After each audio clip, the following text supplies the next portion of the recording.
Mi nombre es Roby Posmeño, soy estudiante de la Universidad San Francisco de Quito. Este es un trabajo por la clase de herramientas de oficina. Es del proyecto final del módulo de PowerPoint. Bueno, en el día de hoy les voy a hablar sobre la evolución de las ideas de liderazgo y autoridad. Para comenzar, creo que es necesario anunciarles que hay diferentes concepciones de autoridad. La primera que podemos ver es la autoridad jerarquizada o centralizada por un líder. Este tipo de autoridad concentra el poder en un solo líder. Este muchas veces es autoritario, es represivo y hace que la gente se sienta en una situación de sumisión. La segunda es el estricto tutelaje. El estricto tutelaje se basa en la tutela que se otorga a un líder por cualidades que él tiene, pueden ser especiales o por el hecho de que sea un orador. Tiene un control sobre la sociedad. El líder transformador. El líder transformador es un tipo de líder que se considera un guía para la sociedad. Él no es una fuente de cambio, sino es el que guía a la sociedad para que produzca un cambio. También existe la figura de autoridad.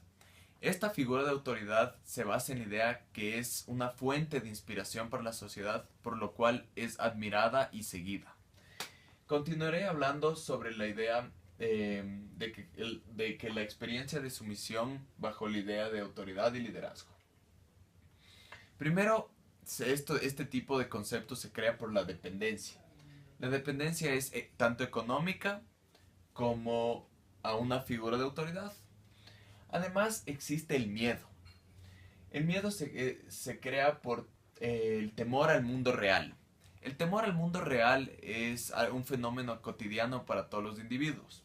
También existe el temor a fracasar o el miedo a fracasar. El miedo a fracasar es un fenómeno que está presente y vigente dentro de la juventud. Y por último tenemos el miedo a la pérdida de comodidades y privilegios. Este miedo es algo que es muy común en los jóvenes de hoy en día de clase media y alta. Y por último tenemos la sumisión a elementos aislados, como es la religión. Esto se crea por el dogma o la fe, que no tienen ni una explicación científica ni una explicación social.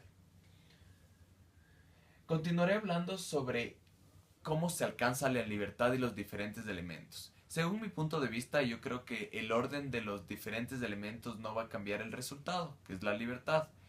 Primero podemos decir que es un proceso paulatino.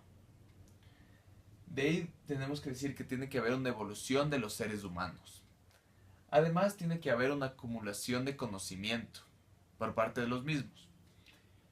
También tiene que existir un convivir entre seres humanos. Todos estos elementos llevarán a la libertad.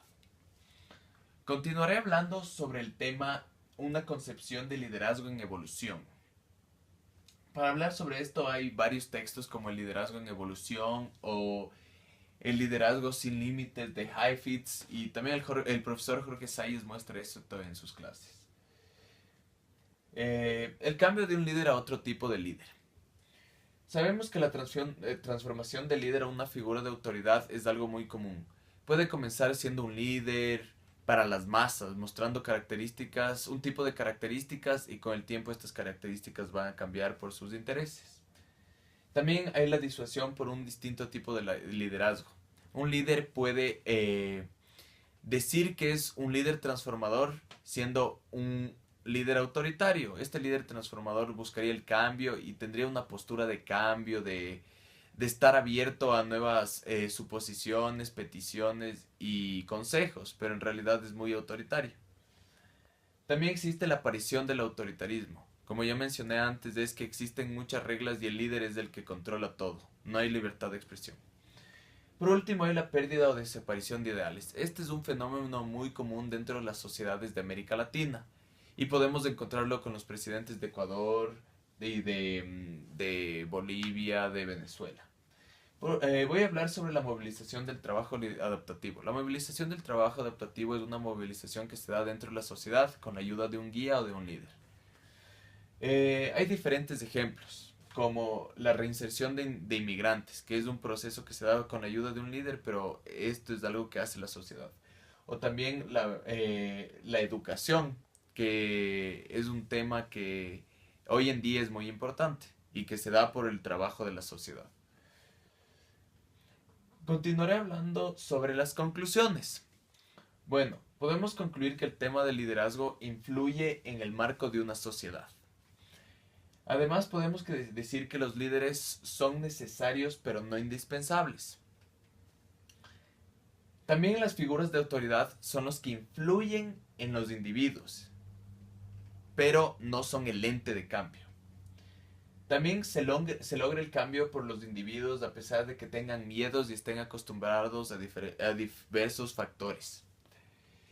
Y también es necesario que sepamos que el cambio no se logra necesariamente por liderazgo.